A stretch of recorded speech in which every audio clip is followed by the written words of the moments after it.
नमस्कार दोस्तों, मेरा चैनल कैप्टन सपन मिश्रा में आपका स्वागत है। मेरा पुरानी रिक्वेस्ट, शेयर कीजिए, लाइक कीजिए, कमेंट कीजिए और ये बेल आइकन को दबा दीजिए ताकि जब मैं वीडियो बनाऊं आपका पास नोटिफिकेशन पहुंच जाए। पिछले 2 दिन पहले एक वीडियो बनाया था मैंने, immediately after the supreme courts ruling on the SIR and the voter list correction this things, क्या क्या प्रोसीजर है, बहुत अच्छा निर्णय था। इसके बाद में मैंने ये बोला था कि एक्चुअली इंडिया का जो वोटिंग प्रोसेस है बहुत लोगों को पता है और 95% लोगों को पता नहीं वोटिंग प्रोसेस कैसा होता है, सिस्टम क्या है। इसके बारे में एक डिटेल वीडियो बनाने का सोचा था, लेकिन आज मैं थोड़ा जियो पॉलिटिक्स ऊपर बनाऊँगा क्योंकि उस साइड में भारत के बाहर में भी काफ़ी चीज़ हो रहा है। साथ में अपना प्रधानमंत्री जी उनका जो इंडिपेंडेंस डे भाषण एड्रेस 103 मिनट का, उसका बारे में हम विश्लेषण करेंगे अगली वीडियो में। फिलहाल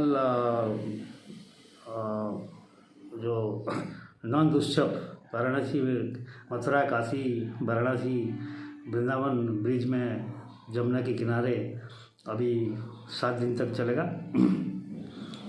हमारा जन्माष्टमी रविवार को, जो 15 अगस्त को, अपना जो ईस्टर्न बेल्ट है, उड़ीसा, वेस्ट बंगाल, ये जो बेल्ट है उसमें रविवार को मनाया गया है। और कल येस्टरडे ये हमारा जो नॉर्थ एरिया में कल मनाया गया है। अभी नंद उत्सव चल रहा है, मतलब बेसिकली रात को 12 बजे जो शिफ्टिंग वसुदेव जो भगवान कृष्ण को लेके उस साइड में छोड़ते हैं, नंदपुरी में छोड़ते हैं। ये इसलिए डे का शिफ्ट हो रहा है, लेकिन ठीक है, ट्रेडिशनली हम लोग फॉलो करते हैं। इससे पहले हमने राखी पूर्णिमा गया,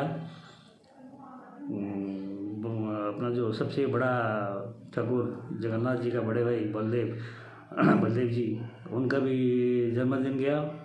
गम्हा पूर्णिमा गया, जिस दिन गम्हा पूर्णिमा मतलब जिस दिन भगवान बलि का अवतार लेके, जिस दिन बामन अवतार लेके बलि उसको उन्होंने पाताल में सेट कर दिए थे।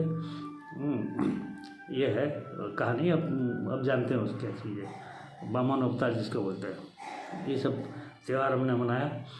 और रक्षाबंधन की बारे में मैं एक छोटा सा हिस्ट्रिकल रेफरेंस देता हूँ और साथ में अपना माइथोलॉजिकल रेफरेंस भी देता हूँ। इसके बाद हम आगे बढ़ जाएंगे अपना जियो पॉलिटिक्स का पर। रक्षाबंधन का दिन जो हिस्ट्रिकल है, आपने जाने होंगे, एक there is something called, Rajasthan में करनी सेना होता है। करनी सेना जो क्षत्रिय होते हैं, क्षत्रिय करनी सेना अभी भी। तो हिस्ट्री कहता है मेवाड़ में राणा संघ का मौत का बाद, हालांकि लास्ट लड़ाई उन्हें बाबर से लड़े थे और उसके बाद जो आघात हुआ था, घात हुआ था, उसमें उनका बॉडी पूरा पॉइजनस हुआ था। लेकिन उनका जो महारानी थे कर्णावती, उन्होंने राणा संघ की जो मेवाड़ का ये संभाला। उस टाइम पर जैसे कि आजू बाजू में उस टाइम पर गुजरात में ये जो बाबर तो मुगल है, लेकिन इससे पहले मुस्लिम रूलर्स तो इब्राहिम लोदी का टाइम से आ गए थे। तो काफ़ी एरिया जैसे गुजरात मालवा एरिया वगैरह सब मुस्लिम नवाब वगैरह शासन था। तो उस टाइम में गुजरात के जो मुस्लिम नवाब जो है, उन्होंने मेवाड़ फोर्ट को घेराव कर दिया। तो धीरे धीरे इनका रसद वगैरह ख़त्म होना शुरू हो गया। तो उन्होंने कर्णावती ने एक चांस लिया। उन्होंने एक कपड़ा को फाड़ के उन्होंने एक अपने दूध को हुमायूं, जो बाबर की बेटे हैं, जो उस टाइम पर मुगल सम्राट थे, तो उनके पास भेजा। बोला ये भाई का like sisters pray to the brother that please come and save me. तो हुमायूं अपनी जो भी मुगल सेना उनका पास, हालांकि बहुत बड़ा सेना नहीं था उस टाइम पर, ये राणा संघ के साथ लड़ाई में उनका काफ़ी सेना मारे जा चुके थे। हालांकि राणा संघ का पराजय हुआ था। तो लेकिन फिर भी उन्होंने बोला नहीं, समझे कम।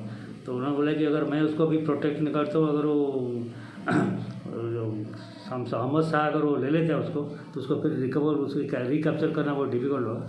तो स्ट्रैटेजिक पॉइंट ऑफ व्यू उन्होंने बोला कि नहीं, उसको हम हेल्प करते हैं। तो उन्होंने अपना फौज भेज दिया और राणा कर्णावती का जो शासन बचा ली। ये अपना हिस्ट्रिकल रेलेवेंस है और माइथोलॉजिकल रेलेवेंस आप जानते हैं। जब कृष्ण भगवान ने शिशुपाल को जब उसका 100 गुनाह खत्म हो गया, 100 झूठ खत्म हो गया, तो उसके बाद वो अपनी सुदर्शन चक्र छोड़ दिए, उसका सर तन से जुदा कर दी। तब उनका ये में एक खून निकल आया था, तो द्रौपदी जी ने उनको अपनी साड़ी को फाड़ के फटाफट वहाँ के बैंडेज, टेम्प्रेरी बैंडेज कर दिए थे। तो इसका जो रिप्लिकेशन जो उन्होंने, जब द्रौपदी जी का वस्त्र हरण हो रहा था उस टाइम पर वो अपने वही छोटा सा कपड़ा का बदले में पूरा एक साड़ी का मील तैयार करके उनका पास छोड़ दिया, उनकी इज्जत बचाए। और एक जन्माष्टमी का ऊपर एक मैथोलॉजी है, actually I don't know how much is correct और रॉन्ग। जब कंस का वध हुआ और कंस का वध में कोई गोला बारूद तलवार धनुष कुछ नहीं, ओनली मल्ल युद्ध हुआ था, रेसलिंग हुआ था, रेसलिंग युद्ध हुआ था। Total entire fight was a wrestling हुआ था। ओके, कोई भी गदा नहीं, कुछ नहीं। कंस का मरने के बाद जब वो गए वसुदेव और देवकी, उनका जो जन्म दिया हुआ पिता और माता उनको छुड़ाने के लिए, तो देवकी ने बोला कि देखो बेटे तुम तो भगवान हो, कन्हा तुम तो भगवान हो, लेकिन तुम होते हुए हमको 12 साल इधर जेल में क्यों रहना पड़ा, बंदी जीवन क्यों बिताना पड़ा। तो कृष्ण ने बोले माता तुम्हारी वजह से मैं भी तो पिछले जन्म में 12 साल की वनवास मैंने भी तो काटा है, तो बोला वो कैसे। बोले माता पिछले जन्म में कैकेयी थे, आप और मेरा पिता वसुदेव दशरथ थे, उन्होंने मुझे 14 साल वनवास के लिए अपना भेजा था मुझे। तो क्या था ना, जैसे कर्म करेगा ऐसे, कहते ना जैसे करनी ऐसे भरनी। उन्होंने पूछा बाकी तो कौशल्या, तो बोले कौशल्या माता जसोदा थे, और उस टाइम में जो लक्ष्मण थे आज मेरा बड़ा भाई बलदेव है। चलिए now let's come to the geopolitics. Alaska के बारे में आपको बताया था मैंने, और वही अलास्का में ही पहला शिखर समिट हुआ ट्रंप एंड पुतिन का बीच में। तो ये जो बहुत एक बड़ा हवा हुआ था कि ये ट्रंप और पुतिन का मीटिंग हो गया तो ये यूक्रेन का युद्ध बंद हो जाएगा, सीज फायर होगा या टोटली परमानेंट सोल्यूशन होगा। ऐसा कुछ हुआ नहीं है। ट्रंप ने पहले से पुतिन से आने से पहले जब फाइनल हुआ कि अलास्का में मीटिंग होगा, अलास्का के बारे में बताया। अलास्का में इसलिए मीटिंग फिक्स किया कि Alaska was a part of Russian territory till 1768, मैंने बताया था पिछले वीडियो में। तो एरिया का जो जमींदार या लॉर्ड था ना, उस नंबर बेकूफ था, जो ने ओनली $7.2 मिलियन में अलास्का को यूएस को भेज दिया था। बेसिकली अलास्का और रसिया उनका जो बाउंड्री बहुत लगा हुआ है, ओनली 30-40 किलोमीटर का डिस्टेंस है। लोग मतलब जाते रहते थे, अभी तो बाउंड्री हो गया तो उनका स्टेट हो गया वो। तो ये एक बेकूफ़ी किए थे रशिया वाले, अब पछता रहे क्योंकि ना वहाँ पर तेल और मतलब नेचुरल गैस जो है, सेल गैस वगैरह काफ़ी मिला, और कुछ खनिज वगैरह, रेयर मिनरल, गोल्ड वगैरह मिला वहाँ से पूरा मिला है। तो वहीं पर उन्होंने बोले चलो, रशिया वाले सोचते ये हमारा पुराना ग्राउंड है लेकिन हमारा ही ये है, और अमेरिका बोलते ठीक है हमारा है। तो वहीं पर उन्होंने बोला कि चलो एक अच्छा माहौल में मीटिंग हुआ।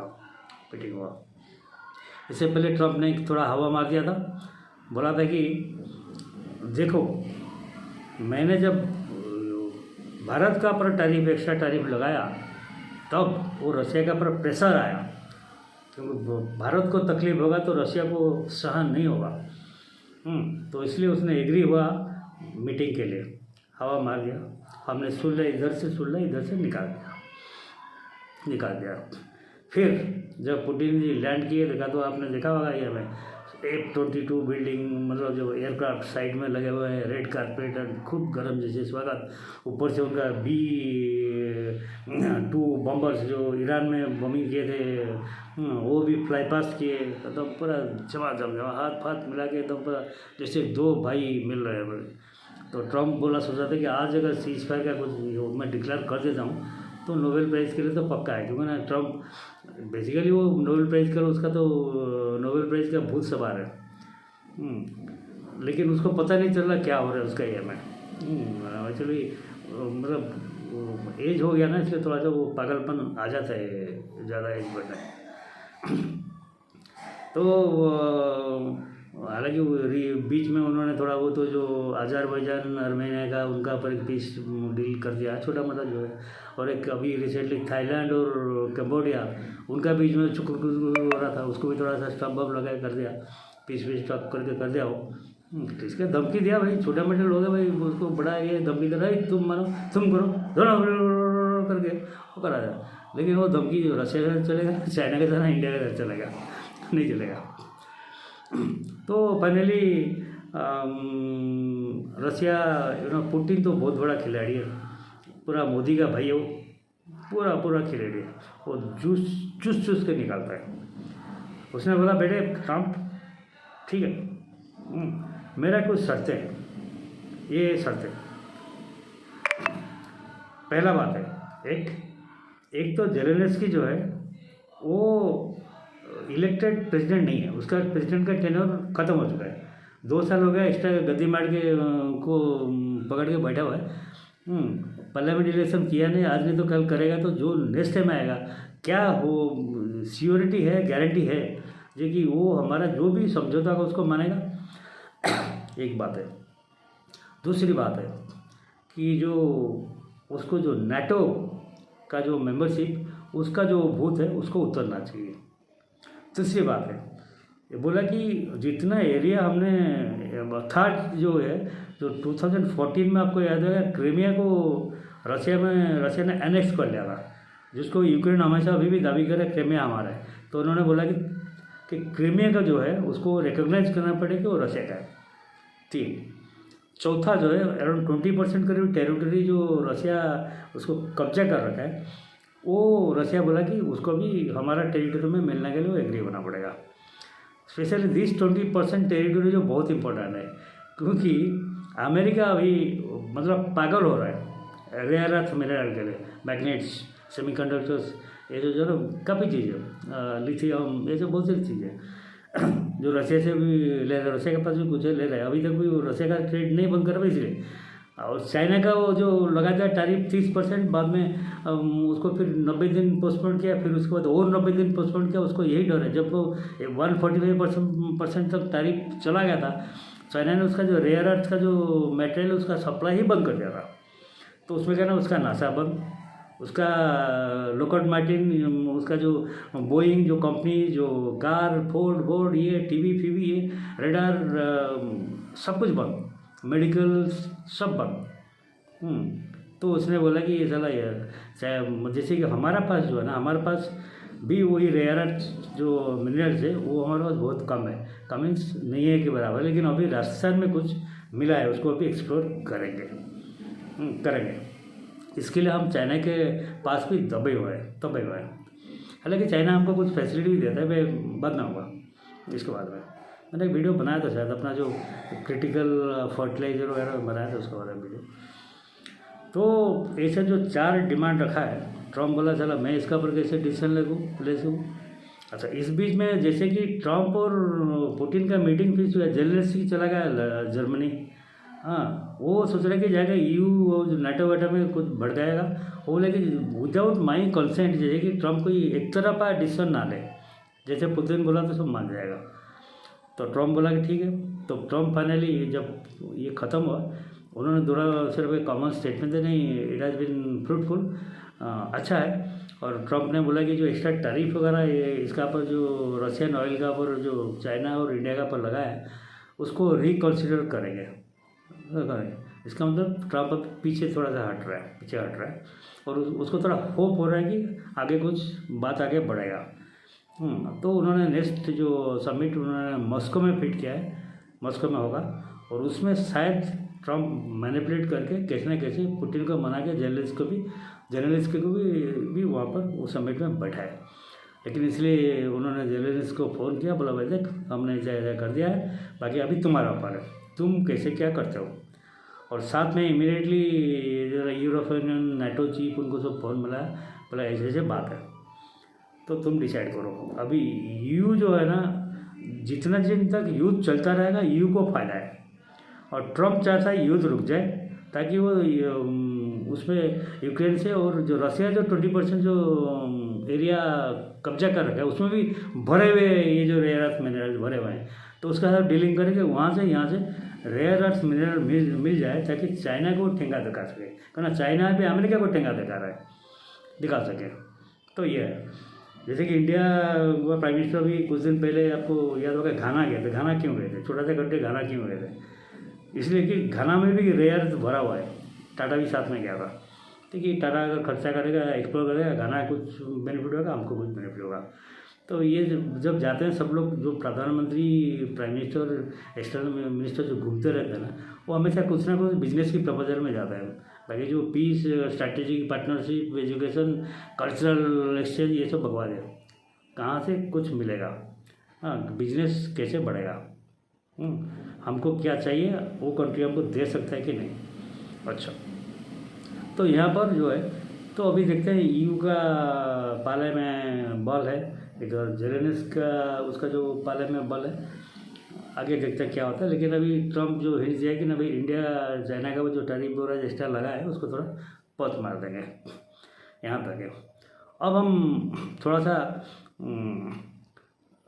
ये जो नोबेल प्राइज़ के बारे में ये बात कर रहे हैं, इस बीच जैसे कि पाकिस्तान का आर्मी चीफ जो वसीम मुनीर, इसको एक बार इसने लंच में बुलाया था, लंच में बुला के उसको तुरंत भेज दिया, तेल बेचना शुरू करा।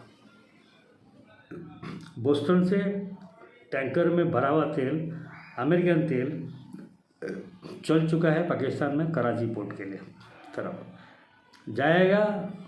That is a state of Gibraltar होके, गल्फ ऑफ एडन होके निकलेगा। Actually I am not ready to get the map and all, but आप देख सकते हैं स्टेट ऑफ जिब्राल्टर ऐसे, क्यों वो उनको मतलब रास्ता शॉर्ट पड़ेगा थोड़ा सा। एडन का होटी बूटी जो वहाँ पर लफड़ा करता है, लेकिन वो रशिया का फ्लीट उधर है, जो अमेरिका का फ्लीट उधर है, तो वहाँ से उसको कम रास्ता पड़ेगा। अगर इसमें केप ऑफ हॉर्न जैसे कि अफ्रीका वगैरह नीचे करके राउंड करके जाते हैं, उनका तो वैसे भी जितना तेल का फ़ायदा होगा उससे ज़्यादा डबल नुकसान होगा, तो उन्होंने तुरंत बुला के अपना तेल बेचना शुरू कर दिया। एक अभी इससे पहले अमेरिका जो पाकिस्तान तेल लेता था सऊदी अरेबिया से, नज़दीक है, और मतलब मैक्सिमम जो कुछ बचा ओमान से लेता है, दोनों नज़दीक है, उसको सस्ता ही पड़ता था। लेकिन सऊदी अरेबिया में क्या है ना, वो हमेशा पेमेंट में डिफ़ॉल्ट किया, तो सऊदी अरेबिया भी थोड़ा थोड़ा टाइट, तेल सप्लाई में भी टाइट करना शुरू कर दिया। वजह तो है नहीं। और जो भी जैसे वर्ल्ड बैंक और IMF जो लोन सैंक्शन किए थे, वो पैसा आते ही तो उसको चाइना वाला ले लिया ना, क्योंकि उनका जो इन्वेस्ट के भाई इंटरेस्ट दो ले लिया, उसका बाद है नहीं पैसा। तो एक तो ये उसका फ़ायदा हुआ, दूसरा उसने मुनीर को और भी चूरन बेचा। एक्चुअली जो बेलूचिस्तान का एरिया है उसमें काफ़ी मिनरल्स है, और उसमें एक जियोलॉजिकल सर्वे का भी हुआ था, वो किए थे अपनी जो दुनिया का सबसे बड़ा जो तेल कंपनी है सेल। जैसे कि हम आपको याद होगा, हमारा जो पुराने जो लोग हैं उनको याद होगा, बर्मा सेल बोल के कंपनी था, पेट्रोल डीजल वाला। हाँ, और सेल कंपनी जो दुनिया का सबसे बड़ा अमेरिकन कंपनी, बड़ा तेल कंपनी है। उन्होंने कि अरबियन सी में भी कुछ कराची के आसपास कुछ एक्सप्लोर किया था, अंदर कुछ तेल है क्या। और उसके बाद जो बेलूचिस्तान में ग्राउंड में उन्होंने सर्वे किया, तो उन्होंने पता चला ओनली 540 मिलियन बैरल्स का तेल है। तो उसको जितना खर्चा करके उसको एक्सप्लोर करेगा, उसके बाद उसको फिर रिफाइन करेगा, उसको फिर किसी को बेचेगा, तो उसमें हमको खर्चा नहीं आएगा। तो उन्होंने उसको फिर वो टेंडर जब पाकिस्तान में जाए तो टेंडर से चला गया, उधर ही हमको नहीं करेगा। बाकी कोई और दूसरा कंट्री आगे नहीं है जिसको एक्सप्लोर करके तेल निकाले, और पाकिस्तान के पास खुद का पैसा नहीं है। लेकिन हल्ला कर रखा है कि सबको पता है 540 मिलियन बैरल तेल है, लेकिन यहाँ पर सारा ट्रिलियन बैरल का भंडार है, तो कौन जाएगा इसमें पैसा डाल के एक्सप्लोर करने के लिए। और चाइना का बस और पाकिस्तान का पैसा नहीं है, लेकिन वो हल्ला कर रहे हैं यहाँ पर तेल ही तेल है, तेल ही तेल है, तेल भरा हुआ है। तो फाइनली वो तेल का जो हवा वो पाकिस्तान का नहीं चलेगा, लेकिन ट्रम्प ने तुरंत बेच दिया। बोलते कि तुम्हारे यहाँ से तेल निकालेंगे और वो तेल को तुम एक्सपोर्ट करोगे इंडिया को। आपको याद होगा पागल ट्रम्प का एक जो dialogue, I explore oil from Pakistan and export to India. तुरंत अच्छा भेजा और अपना तेल बेचना शुरू कर दिया। तो इस बीच में ये जो असीम मुनीर अभी कल 14 तारीख को उनका भी इंडिपेंडेंस डे हुआ था, उसने खुद का खुद जैसे कि अपना भारत में जो गैलेंट्री अवार्ड होता है, महावीर चक्र, परमवीर चक्र, वीर चक्र वगैरह, उसने उस दिन अपने आप को गैलेंट्री अवार्ड देके जो हाईएस्ट पाकिस्तान गैलेंट्री अवार्ड वो अपने आप गले में खुद डाल दिया। बस ये हो गया। इसने बीच में क्या किया, मतलब ट्रम्प जो सोच रहा है कि 2-4 कुर्की कुछ नोबेल प्राइज़ के लिए वो मतलब 2-4 जो पाकिस्तान सपोर्ट कर दिया और ऐसे 2-4 कंट्री सपोर्ट कर दिया, बोलते हाँ इसको चाहिए। जो इंडिया से चाहता है कि इंडिया भी ले, अगर इंडिया बोल दिया कि इसको पीस पेज दो तो हो सकता है इंडिया का बात लोग सुनेंगे। उसने स्वीडिश ये को भी लिख दिया कि तुम नोबेल प्राइज़ के लिए मेरे लिए अगर कंसिडर करोगे तुम्हारा भी सैंक्शन लगा दूँगा।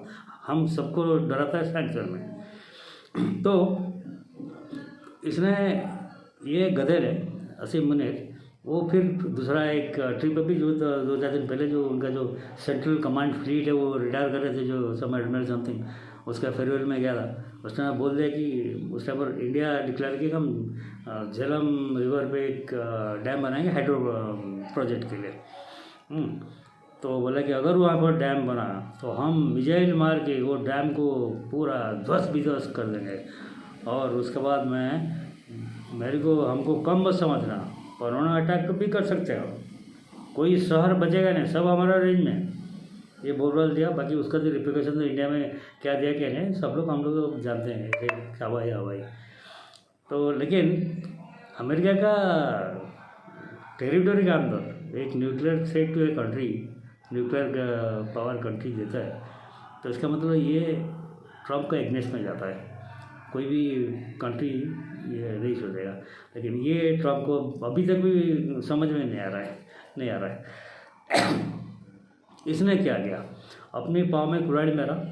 आप देख रहे हो कि वाशिंगटन डीसी में क्या हो रहा है, ये डेली हर न्यूज़ में, इवन जो अमेरिकन न्यूज़ चैनल जो फॉक्स न्यूज़ है इसमें डेली आता है, प्रोटेस्ट होता है। तो उनके अमेरिका का जो वाशिंगटन डीसी का जो लोकल पुलिस है उनको पूरा बैन हटा दिया, और जैसे हमारा CRPF टाइप उनका जो सेंट्रल फेडरल पुलिस को वहाँ लगा दिया।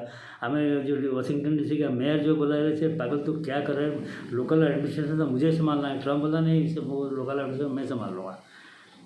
और वो चीज़ वहाँ से निकल के, वाशिंगटन से निकल के कैलिफोर्निया, न्यूयॉर्क, इस समय धीरे धीरे स्प्रेड हो रहा है, क्योंकि महंगाई बहुत बढ़ गया। क्योंकि जैसे टैरिफ वगैरह लगाया तो कोई भी अपना जो शिपमेंट होगा जाता है, इंडिया में अपना बहुत सारी कंट्री अपना शिपमेंट रोक दी। उनका वहाँ पर खाली हो गया, वॉलमार्ट हो, अमेजोन हो, उनका जो स्टोर है खाली हो गया। और जैसे कि टैरिफ वो इसका ट्रम्प का लागू हुआ या नहीं, लेकिन वहाँ पर जो दुकानदार उन्होंने टैरिफ लगा दिया, तो होर्डिंग भी हो गया और सब लोग ना एकदम पूरा ज़्यादा पैसा 100 को 150। मैं आपको बताया था टैरिफ का मतलब है इंडिया का जेब से कुछ नहीं जाता है। अगर इंडिया का बढ़ेगा, अगर बांग्लादेश का टैरिफ लगा तो बांग्लादेश का कुछ नहीं जाता है तो वही अमेरिकन का जेब से जाता है, तो रेट वहीं पर पड़ता है। तो वहाँ पर काफ़ी ऑनेस्ट चल रहा है। मैं ऑलरेडी सरप्राइज दैट अगर ट्रम्प इम्पीच हो जाए, मैं उसमें सरप्राइज नहीं होगा, क्योंकि नॉट ओनली अपोजिशन, ट्रम्प की पार्टी से काफ़ी सीनेटर जो है उसका डेड एग्नेस्ट हो गया। तो ये हालत है ट्रम्प का। उसके बाद जो टैरिफ लगाया उसने क्या करना, जैसे कि एक चिट्ठी बताई, बांग्लादेश तू 31%, पाकिस्तान तू 19%, तू मेरा अच्छा बेटा है 19%। हालांकि पाकिस्तान से क्या एक्सपोर्ट होता है अमेरिका में वो कोई नहीं, शायद गधा वगैरह एक्सपोर्ट होता होगा, क्योंकि पाकिस्तान का गधे जो बहुत अच्छे गधे होते हैं होता होगा, तो सब जानते हैं 19% बराबर। उसने क्या ना स्पेन का, पर बेचारा स्पेन अच्छा नेटो का मेंबर है, अमेरिका का अच्छा रिलेशन है, उसका पर ठोक दिया 35%। स्विट्ज़रलैंड जो उसको कोई लेना देना नहीं है, उसका ऊपर ठोक दिया 39%। ऐसे ही EU में जो तो ठोक दिया, तो कुछ कुछ जो कंट्री जो है वो प्रोटेस्ट किए, और कुछ जो छोटा मोटा कंट्री चलो जो भी है हमको क्या है, चलता है चल रहा, तो हम दूसरा बाजार देखें, कुछ करें, कुछ नहीं। प्रोटेस्ट नहीं करके 90% कंट्री प्रोटेस्ट नहीं किए। इंडिया मतलब प्रोटेस्ट करने के लिए इंडिया, लेकिन अपनी भाषा में बात करता है, मतलब कोई नाम कभी नहीं लेता है, लेकिन इंडायरेक्टली जो बोलना है बोल देता है। प्राइम मिनिस्टर तो बहुत माहिर है इस टाइप का लैंग्वेज में, इस तरह भाषा में बहुत माहिर है। तो बाकी स्पेन ने क्या किया ना, उन्होंने जो F-35 का डील था, उन्होंने कुछ F-35 खरीदने के लिए 2 स्क्वाड्रन के लिए बोले थे, उन्होंने कैंसिल कर दिया। स्विट्ज़रलैंड, उन्होंने भी कुछ F-35 लेने का, उनका F-22-35 कुछ लेने का ये था, एग्रीमेंट साइन हुआ था, वो भी उधर नहीं लेता, मतलब नहीं लेंगे। इंडिया का जो कुछ आपत्ति आए थे, वो कुछ चिनूक हेलीकॉप्टर आना है, और कुछ P-81 ओरियंस जो सर्विलेंस एयरक्राफ्ट आना है, और काफ़ी चीज़ आना है। तो उसमें से उन्होंने मतलब बंद नहीं किया, और कुछ बोइंग वगैरह से हमारा जो एयरक्राफ्ट वहाँ पर रिपेयरिंग के लिए जाना है, बंद नहीं किया, लेकिन उसका पर उन्होंने एक पॉज मार दिया। राजनाथ सिंह जाने वाले थे एक्चुअली USA में, पॉज मार दिया। और उनका जो ट्रेड डेलीगेशन है, वो भी जो अगस्त एंड में आने वाले थे, वो भी ट्रेड डील अभी पॉज है, बंद है अभी, जो अभी की डील आगे नहीं बढ़ रहा है। वो क्यों है, क्या है, उसका पर मैं एक सेपरेट वीडियो बना हुआ है। What is the non veg milk, how it will affect our farmer, जैसे कि प्रेसिडेंट प्राइम मिनिस्टर हमेशा इंसिस्ट करते हैं, how it will affect our agro, how will affect our dairy, how will affect our fisheries and all, जिसको protect जो बोलते हैं, उसका पर मैं सेपरेट वीडियो बना हुआ एक्चुअली। टाइम हो रहा है 25-26 मिनट हो गया। तो ये जो मोटा मोटी बात ये है। तो बाकी मैंने I think I have covered everything. Yes, बाकी कुछ भूल होगा नो, आई थिंक जो बेसिकली मतलब लफ्ज़ जहाज जिसको बोलते हैं, उसका जो समरी है ये कि ट्रम्प का जो टैरिफ का जो ये है, उसमें थोड़ा वर्ल्ड इकोनॉमी को थोड़ा डिस्टेबलाइज किया है, जिसमें अभी तक वो सेटल हुआ नहीं है। मतलब क्योंकि नोबडी ट्रस्ट हिम, मतलब अभी कुछ बोलता है, आधा घंटे में फिर क्या बोल देगा, जो कोई सेटल है। इसलिए जनरली जो एक्सपोर्ट टू अमेरिका जो सबने पॉज मारा है, इसलिए कि तुम एक फिक्स्ड ट्रैक में आओ, मतलब तुम्हारा जो पॉलिसी जो है ना फिक्स हो जाएगी। हम पता लगे ये पॉलिसी 1 साल के लिए 2 साल के लिए कंटिन्यूस चलेगा, वो अभी फिक्स नहीं हो पाए, इसलिए सब उसका जो एक्सपोर्ट होगा, जनरली बहुत सारी कंट्री जो एक्सपोर्ट को पॉज मारा है, रुके हुए हैं। अभी जो जहाज दिल्ली जो अगर 10 जहाज जाके बंदर में, बोस्टन बंदर में, ये में न्यूयॉर्क में पहुँचते थे, अभी वो 10 से 1 भी नहीं हो रहा है, ऐसा हो रहा है। जब एवरी डे 10 होते थे, अभी 15 दिन में हो सकता है 10 जाते हैं, तो ऐसी कंडीशन है। तो इसके बाद इसके साथ मैं आज की वीडियो ख़त्म करता हूँ। अगली वीडियो फिर एक नए टॉपिक के साथ आऊँगा। भारत माता की जय, जय हिंद, वंदे मातरम।